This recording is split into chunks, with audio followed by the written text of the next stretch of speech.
Okay. All right. Here's. Okay.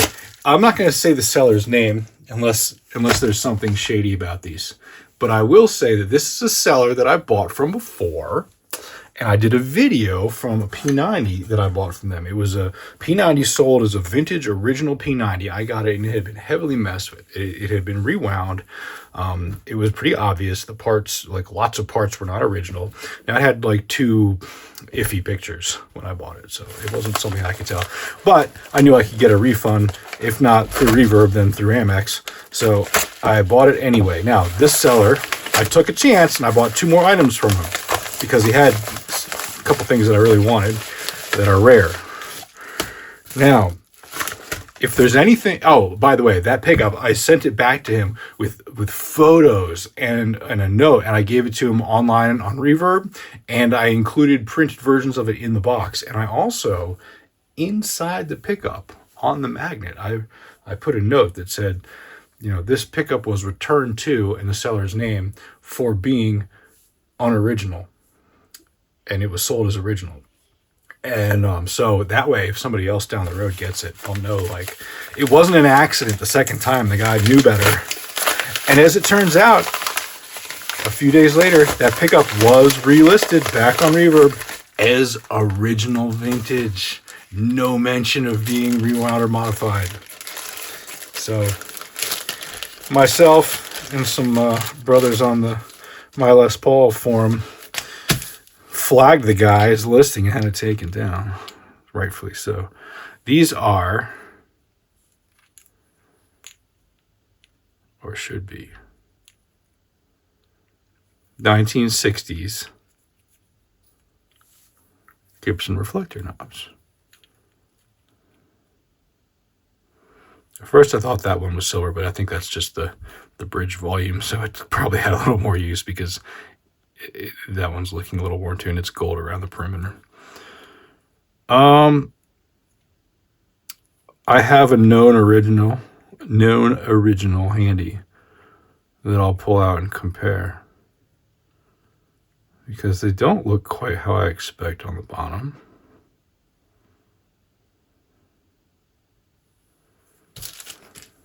(1960) Gibson. Do I have it handy? I do. Look at that. Here's a few of my vintage Gibson parts. And in there happens to be a black and a gold reflector knob and some more silver ones. Here.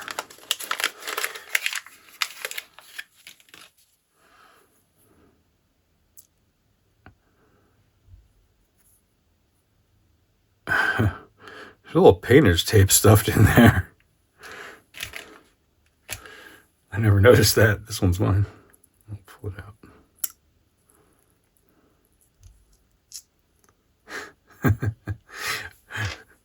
I wonder if I can open this up and see what it was. Somebody had a knob with a short shaft that they were putting that on, obviously, and they wanted it to sit up a little proud.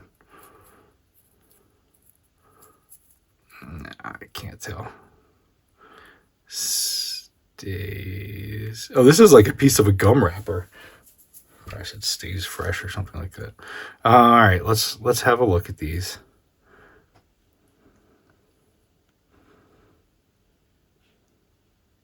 I admittedly feel a little better now looking at mine. Hopefully, let me zoom in. Hopefully you guys can enjoy the view here with me. Oh yeah, just the way that 10 is. Like, it's just ever so slightly crooked in exactly the same way on both. 8s are good numbers to look at. So are 4s and 5s, because they're very unique. Oh yeah, we good. Okay, I'll put this guy back.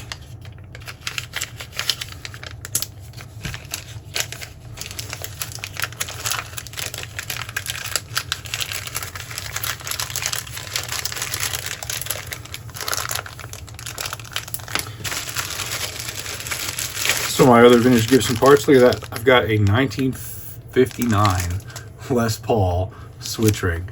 Now, you might think that's silly, but I manufacture these, and so I had to have a very nice reference to copy from, and this is one, and I have more than one. I think I have another on a guitar and another not on a guitar. Oh, and there's another. There's one right there, actually. It's in there. There it is, kind of like right next to that poker chip. There's a, oh gosh, these are such cool parts. Let's look at them all. Let's look at them. Look. Here we go. There's another switch nut there. Deep dish knurled switch nut. I think that's another 59. But this poker chip is not a 1950. Well, actually, maybe it is. This might be from a custom. No, that's an earlier font. So maybe these are both like mid-50s. Okay, 4 reflector knobs that do not have any text in them. I think these came from an SG, actually. Yeah, Gibson SG. What do you know?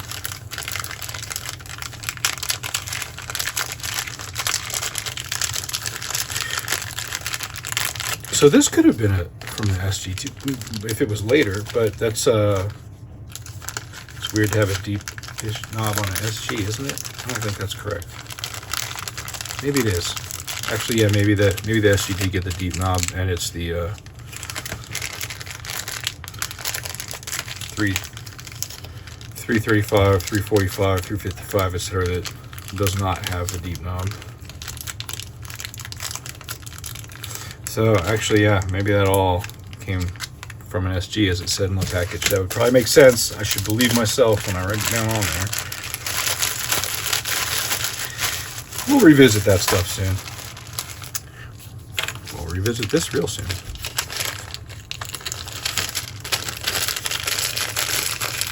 Those are cool. I don't actually have a 1960 Gibson to put them on, though, unfortunately. Boy, would that be nice. Maybe I'll put them on one of my R9s.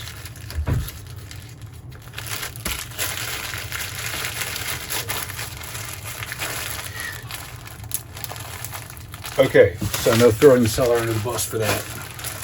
He did good. Next one. Okay, this is from the same seller. So he's got another chance to redeem himself, and he's got another chance to prove himself shady. Now this one, there really weren't a lot of photos of it. I kind of took a chance on it. So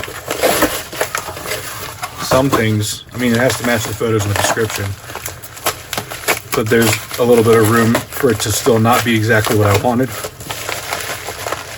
while doing that.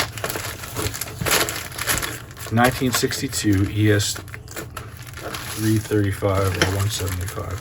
So this is a wiring harness, full wiring harness from, the listing said it was from a 175D, which is a 2 humbucker guitar. If it's from a 335, I don't care, it's still a 2 humbucker guitar. That was what I was primarily interested in, was that these were all going to be 500K Centralab C2 taper pots. Let us see what we can see here.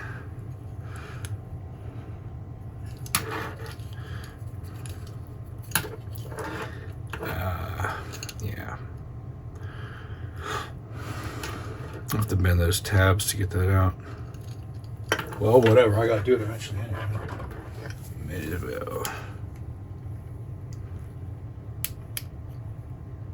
Nope, not with that.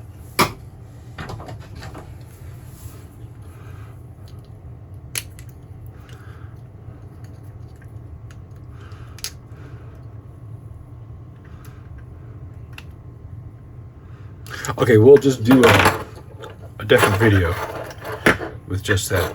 Now, there's an extra one here. That's kind of weird.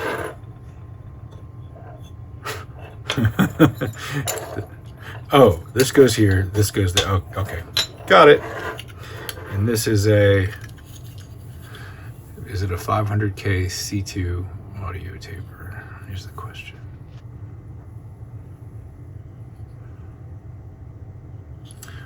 goes this way. And yes, it is. 134 Central Lab, 62, 1962. Sorry, I'm off camera. 32, 32nd week. And it is a 500K C2. It's a little crusty. It needs some love. But yeah, that's what we're looking for. Okay, I'm not going to take the rest of those off right now. And then look, very nice Switchcraft switch here. Looks like it might be bent just a hair, but that's something that can be fixed. Probably a Switchcraft jack, yes. This is all really nice, and it has a nice length to the leads. I believe I can use that. Let's just see what kind of caps are in here. Yeah, they're still soldered shut. Most likely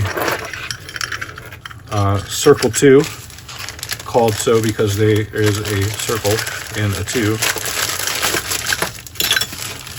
Sprague ceramic discs, .022 in both positions, as all Gibsons were. This whole like .015 thing is some new age nonsense.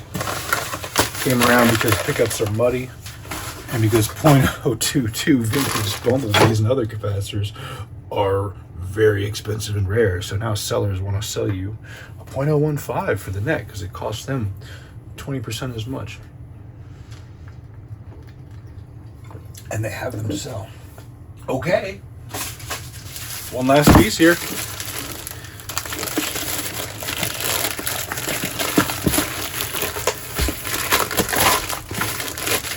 I'm excited for this. I've been kind of watching this this fellow's straps. These are Anthology gear. This is a guitar strap. I've been watching these for quite a while.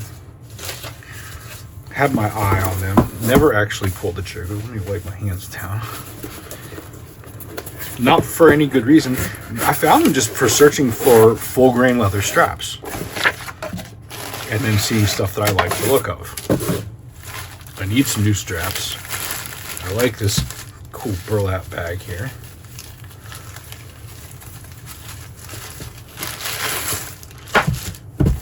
And now I usually like kind of like thinner, slinkier straps that are tough and made of full grain leather so that they feel comfortable. I don't really like big, wide, padded straps. This is about as thick as I would ever want to go. This is a little bit wider.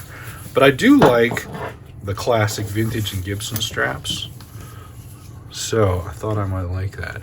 This is cool. I'm going to dig this. It's got a little bit of weight to it, but that's okay. Looks like it's going to be really comfy. Not sure which is the front or the back. Now, I have been,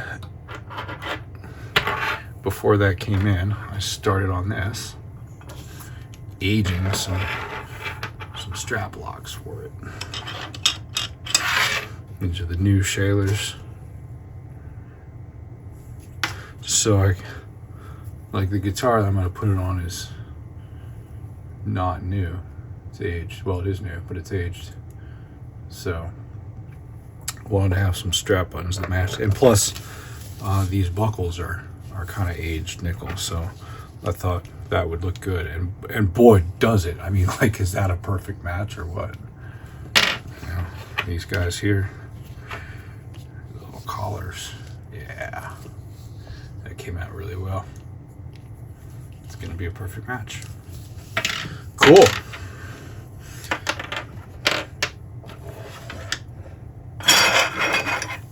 Some aged nickel covers too. Although I think what I've got, well, what I've got already has those covers on it, but it will possibly have actual PAFs on it anyway. Now, what would I be putting all this stuff on? What would I be doing with it? Straps and vintage parts? Oh, let's see.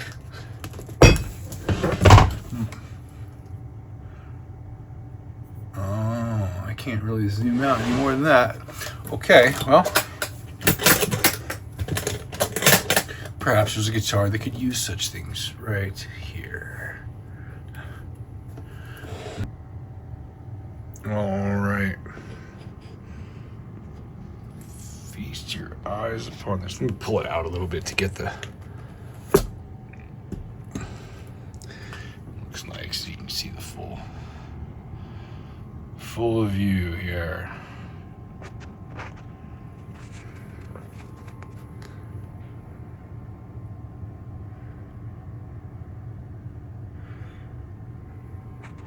Now I have some 59 bell knobs to put on here. And a 59 bridge. Yeah.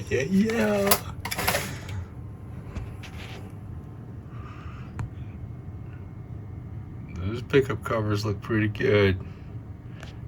Gotta change this too.